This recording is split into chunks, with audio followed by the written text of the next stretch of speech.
Now, you should know that I was speaking to a woman who was quite a sophisticated student of philosophy and science. In fact, she has since been appointed to the President's Council on Bioethics in the United States. She's one of 13 people advising President Obama on all of the ethical implications of medicine and progress in related science and technology. I want to tell you when this concern was first seared onto my brain. I was at a meeting at the Salk Institute. I believe it might have been one that Richard was at as well. And I gave a talk about morality, and I argued, as I will here tonight, that morality must relate at some level to questions of human and animal well-being. And the moment we admit this, we can see that certain moral codes are in fact worse than others.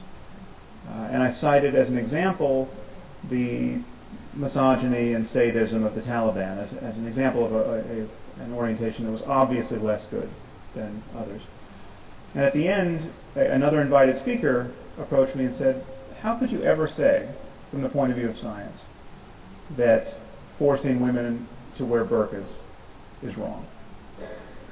And I said, well, because the moment you admit right and wrong has something to do with human well-being, then it's obvious that forcing half the population to live in cloth bags and beating them or killing them when they try to get out is not a good way of maximizing it.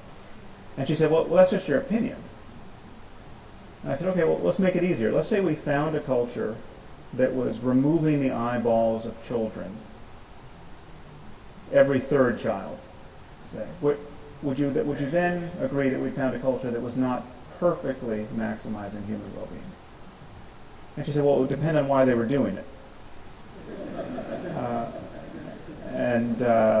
So after my eyebrows returned from the back of my head, I said, okay, let's say they're doing it for religious reasons. Let's say they have a scripture which says every third should walk in darkness or some such nonsense. And she said, well, then you could never say that they were wrong. Now, you should know that I was speaking to a woman who was quite a sophisticated student of philosophy and science. In fact, she has since been appointed to the President's Council on Bioethics in the United States. She's one of 13 people advising President Obama on all of the ethical implications of medicine and progress in related science and technology.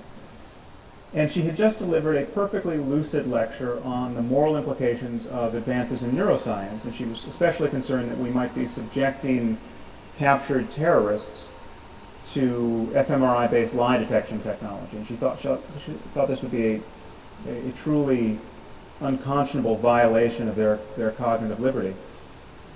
So on the one hand, her moral scruples were really finely calibrated to recoil from the slightest perceived misstep in our war on terror, and yet she was totally detached from the very real suffering of millions of women in Afghanistan at this moment. So I view this double standard as a problem.